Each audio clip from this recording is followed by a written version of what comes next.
Thank you very much. Good morning, everyone. Uh, Thank you, High Commissioner, for inviting me to join here. So I want to take about 15, 20 minutes or so to talk about innovation and the future. And I don't have any answers. I'm just going to pose some questions. I'm going to start with a historical background, going back to the mid-1800s and moving forward to where we are likely to see ourselves, say, in the next 15 to 20 years. Just posing some questions for later discussion during the day in this event. We very much look forward to hosting Prime Minister Modi tomorrow on our campus, where, as the High Commissioner mentioned, we would have a number of new collaborations initiated between India and Singapore. I'm going to mostly speak here as somebody who's trained as an engineer, first in India, who's an American citizen who has spent most of his career in the US, but looking at innovation and now living in Singapore, looking at innovation from multiple perspectives. So let me start with a historical perspective. It cannot be argued that in the second half of the 20th century, the US has by far been the innovation leader without question. You look at all the major companies that have come out, they've come out of the US.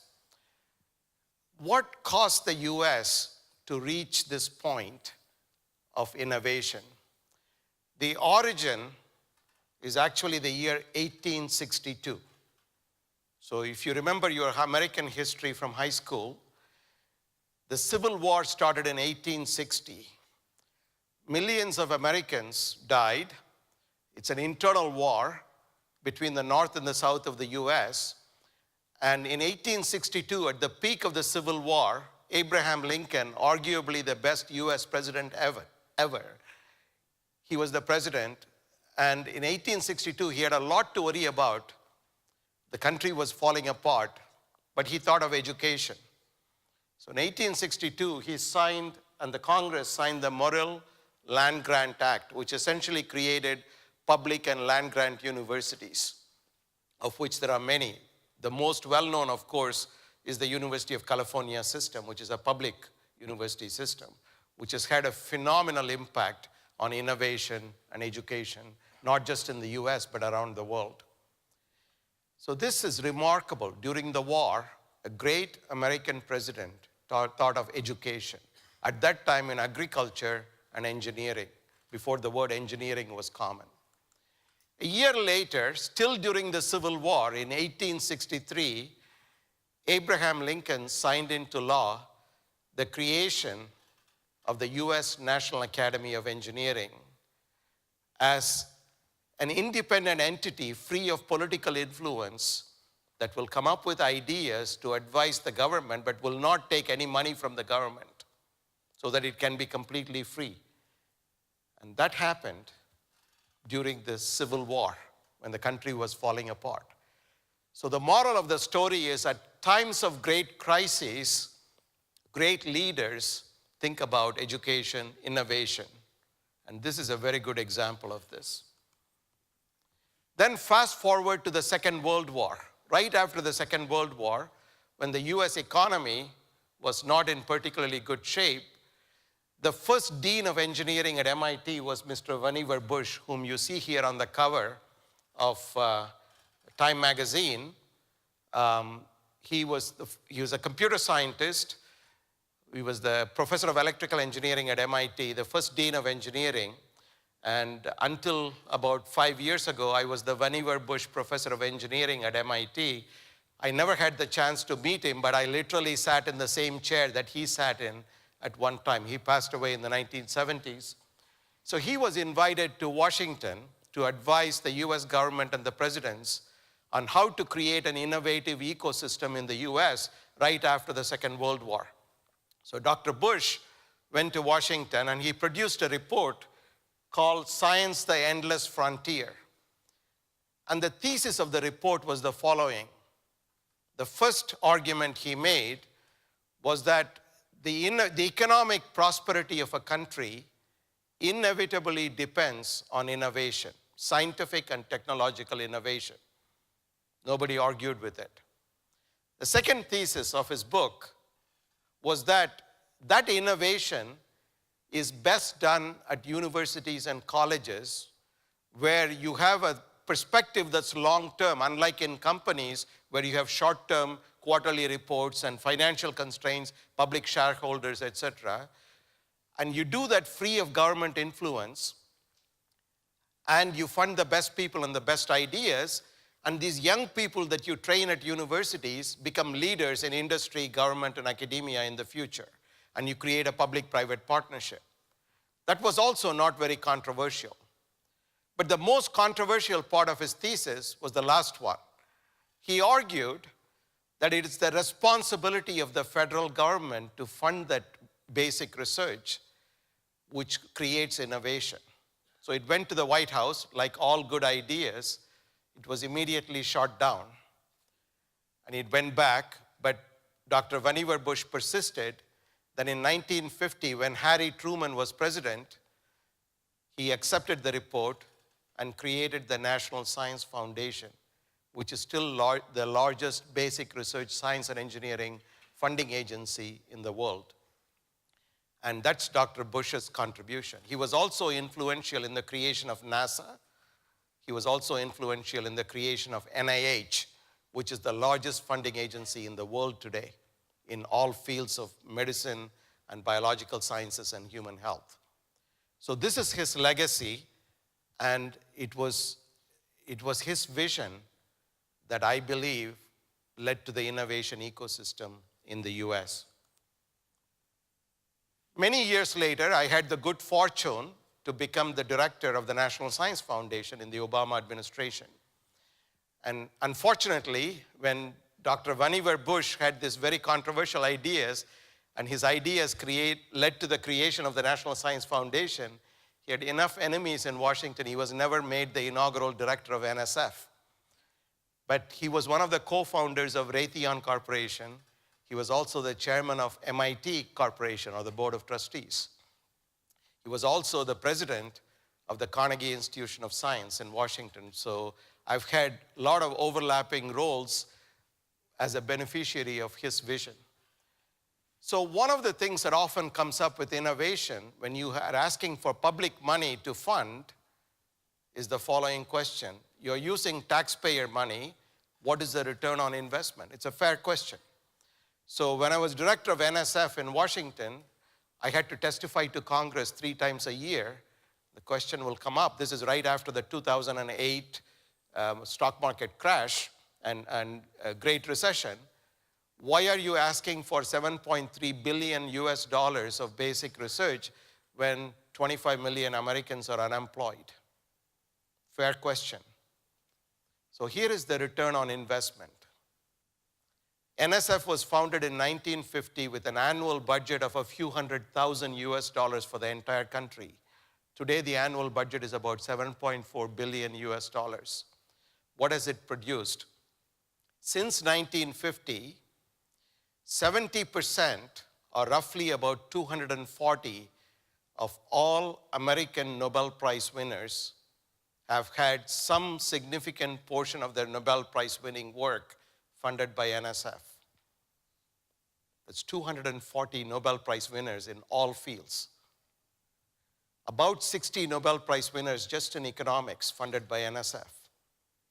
So my response was, you show me any other $7.5 billion you have ever authorized for anything that has had the same return on investment.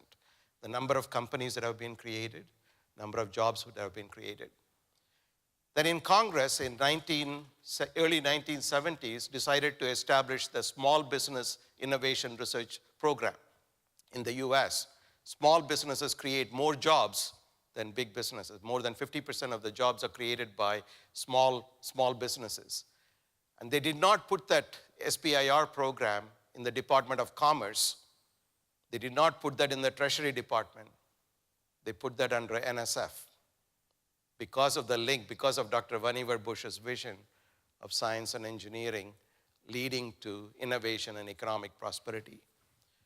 2 other examples. 2 of the early recipients of SBIR grants from NSF, just $25,000 when they were mere startups. One was Qualcomm, which received $25,000.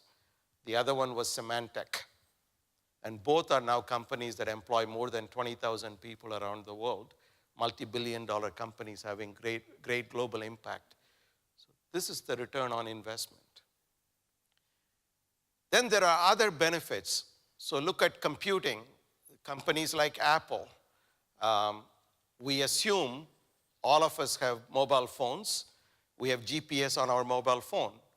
GPS started during the era of Soviet Union and espionage. But at that time, who funded GPS? Of course, the Department of Defense funded it, but mathematics, computer science, engineering, physics, semiconductor physics that all went into GPS, astrophysics, they were funded by NSF for 35 years. So we enjoy GPS on our mobile devices because of sustained funding over 3 to 4 decades in basic research because of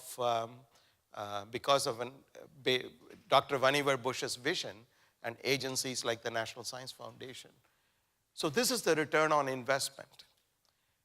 One of the famous arguments that one hears in the US about motivating people in innovation is President John F. Kennedy's famous statement in early 1960s that we will put man on the moon before the decade is over and bring him home back safely. Of course, many men and women have gone into space since that time. It did happen before the end of the decade. And it also motivated generations of not just Americans, but people around the world to do space research. Tomorrow, we are signing several agreements on space collaboration between NTU and Singapore and NTU and India and Singapore and India. And this was one of the reasons for it. But innovation, so people used to ask me when I was in Washington, why don't you have a moonshot project, something that galvanizes the community? Things like going to the moon are very important because it motivates young people. But innovation comes in many different flavors. Somebody pointed out a few years ago that we put man on the moon before we put wheels on the suitcase. Wheels on the suitcase are much more useful on Earth for hundreds of millions of people on a daily basis. But the patent for wheels on the suitcase was filed after Neil Armstrong stepped on the moon, even though wheels have been around for millennia. So it goes to show you that sometimes we don't think about most useful innovations before we think about big things. And this is a very good example of this.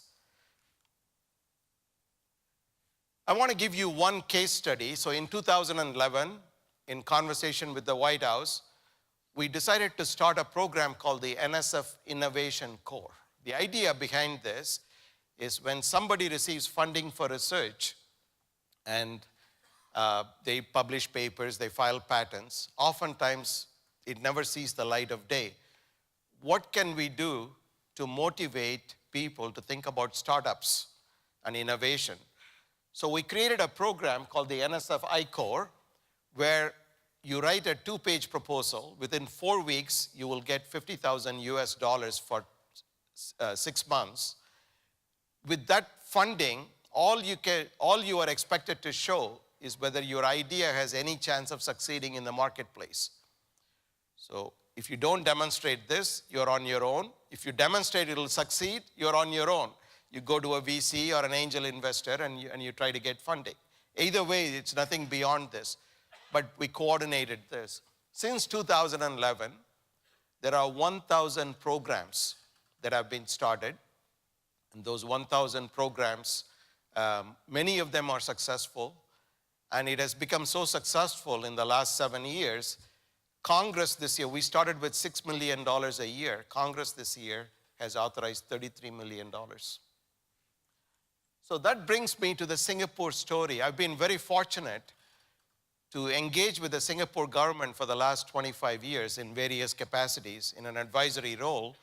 About 20 years ago, at the request of the Prime Minister's office, we conducted an audit in engineering of NUS and NTU and made a number of recommendations as part of a team that came from MIT. And as part of this, we can see a number of things It's really delightful to see how far Singapore has come in a very, very short period of time. For example, the agency A-STAR was created, the Singapore MIT Alliance was created, the CREATE campus, which now houses centers, research centers from MIT, ETH in Zurich, Cambridge University, universities from Israel, University of California, Berkeley, they all came into existence. An innovation ecosystem was created. NUS and NTU were made autonomous in 2006. The National Research Foundation of Singapore was created in 2006. And as a result of this, the remarkable journey of Singapore is also accompanied at the education level with the rise of NUS and NTU as two of the greatest global universities. In fact, by many metrics, both universities which were south of 200 in ranking around the world are well within the top 50 in the world today.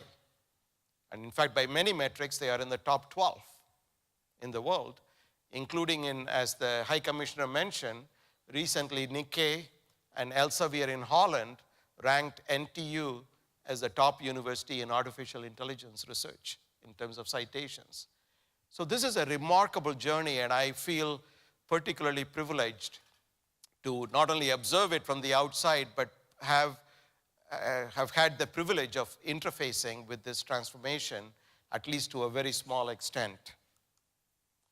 The NTU story is quite remarkable. So one of the things we are doing on our campus, which we will showcase to Prime Minister Modi tomorrow, will be use the campus as a test bed to try the latest technologies with which, and look at their positive aspects and equally their negative aspects, especially the human-machine interaction, and try to see what kind of policies and practices need to come into existence for these technologies to be beneficial to humankind and not be detrimental to humankind. So as Singapore has launched a smart nation vision, we have a smart campus vision, which we hope will serve as a test bed in our large campus before it's rolled out to society at large. There are a number of shifts that are taking place due to the fourth industrial revolution. Worldwide investment in research, I'm going to just make one point related to that in the next few slides. Changes in demographics. We have 800 million people younger than 35 years of age just in India. And Africa will become the most populous continent by 2050, where you'll have the most number of young people, and not Asia. So there is dramatic shift. Environmental sustainability and global challenges have no borders. And of course, the educational enterprise has always been borderless. So the mega trends of the future, one of the areas we focus on is rapid urbanization, and India is a very good example of this. Changing demographics, globalization, and accelerated innovation. Because we are talking about innovation today, I want to show this graph. This is from Battelle in Columbus, Ohio. It's a complicated graph. I'm going to make it very simple. The horizontal axis is the R&D investment of a country normalized by the GDP of a country. So it's normalized by the economic size of the country. The vertical axis is the science and engineering workforce population, the trained workforce, normalized by the population of the country. So you want the people to do innovation, you want the money to support the innovation. So you want to be in the top right-hand corner to be a leader. The country that's closest to the top right-hand corner is Finland. Very close to that, of course, the size of the circle is the size of the investment. Larger the circle, larger is the investment. It's color-coded. Blue is North America, yellow is Asia, red is Europe, and then you have Israel, Qatar, Iran, South Africa, etc. in green. Okay? So the US is still the largest circle. Now you look at China. China will surpass the US in basic science funding research in the next few years. The circle is getting bigger and bigger. You can also see where India is, the other large yellow circle here. Small countries like South Korea and Sweden are very close to the top. So this is a very important figure in terms of investments in innovation, both in terms of people and dollars. This is equally important. So this is the number of engineering degrees awarded in universities in different countries as a fraction of total number of degrees awarded in the horizontal axis. In the vertical axis, in natural sciences, so engineering and sciences. Obviously, you want to be in the top right-hand corner here as well. You want engineers, you want scientists to be an innovation leader. Of course, these days, you also need social scientists to support this. The country that's farthest to the right is China. The United States is less than 5% in terms of engineers. So the question you can ask is, how can you be an innovation leader when you don't produce enough engineers? It's pretty remarkable that the US has become the innovation leader in the second half of the 20th century. And one of the answers to that is that if you can get talent from anywhere in the world, obviously you want to produce domestic talent first in any country, but if you cannot produce domestic talent, you try to get talent from anywhere in the world. And that's been one of the remarkable factors about that story. And you can see where some of the other countries are. I want to point to Estonia, which has become an IT leader. And you can see where Estonia is. So let me just conclude with one slide on the fourth industrial revolution. As the High Commissioner mentioned, we are in a very unique point in time where there is a dramatic transformation in society because of things such as robotics, AI, blockchain, IoT, autonomous systems, etc. But it also poses a number of questions. That's what I want to leave you with. We have unprecedented change, pace of change. That's a given in the fourth industrial revolution. We also have something unique, the individual citizen of the world. And India is a very good example of this with 1 million mobile phones, 1 billion mobile phones now. The individual citizen of the world has a direct link to the cutting edge of the revolution if he or she has a mobile access in a two-way exchange of information. But what are some of the questions that come out of this? Technology is moving at a much faster rate in any country than the ability of government and policymakers to implement policies and practices in response to the creation of technology. So what are the positive aspects? Three positive aspects, three examples, typical examples. Children with autism spectrum disorder, when they interact with a robot or a computer, studies have shown that if they can learn at their own pace, sometimes they learn faster without human interference or human involvement.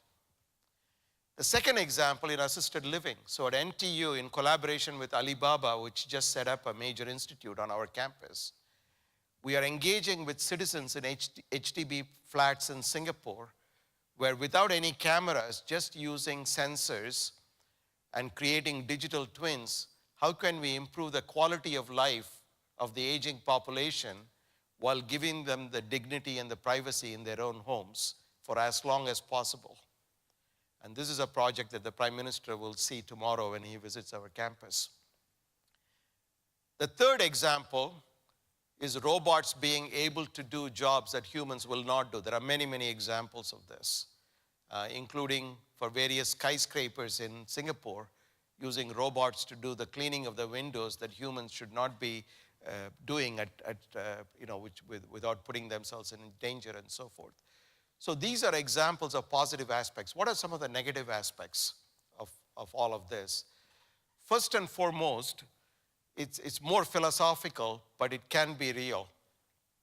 Some people argue, with good justification, that machine intelligence will almost begin to match human intelligence by standard definitions of human intelligence by, say, in about 10 years from now, 20 years from now. Some people call it the point of singularity. If singularity were to happen, we don't know when it's going to happen. Let's say it happens 20 years from now for the sake of argument. What does it mean? What does human intelligence mean? So here are some questions. One of the unique characteristics of human intelligence are the soft skills that we have, whether it's ethics, a type of communication that's individual to each one of us, whether it's accent or fluency of languages or speed of thinking. Typically human characteristics such as love, respect, empathy, compassion, and each of this, dignity, and each of this is highly influenced by culture. The definition of a dignity for a South Indian may be slightly different from a North Indian. The definition of dignity for a Chinese individual may be different from a European or an American. So will machines ever understand the nuances and subtlety of what you and I understand to be dignity, which is based on our personal life experiences and unique path and our family heritage, etc.? So what does it mean to reach the point of singularity? What does education mean? If somebody gets a university degree, what is the minimum body of knowledge they are supposed to possess in a lifetime of many decades of productive workforce where they have to continually change jobs? So will they have the capacity to continually educate themselves? Singapore has been a leader in upskilling and reskilling. And what does it mean? So what are you supposed to know when you leave high school? What are you supposed to know when you leave a university so that you have the capacity to continually learn new professions during an increasing lifespan of, you may be working for 60 years or 70 years after high school or university. So these are some of the questions that we are working with. What does ethics mean in the era of artificial intelligence, personalized medicine? If your 23andMe tells you that you have a 7% probability of contracting some serious disease at some unknown point in the future, what is the obligation of 23andMe to let you know? If they let you know that you have a 7% probability, you may not sleep again worrying about this. What is the responsibility of your physician to let you know? And do they understand probability and statistics? So these are very interesting questions that we will face. We'll have a very interesting opportunity to address them. Thank you.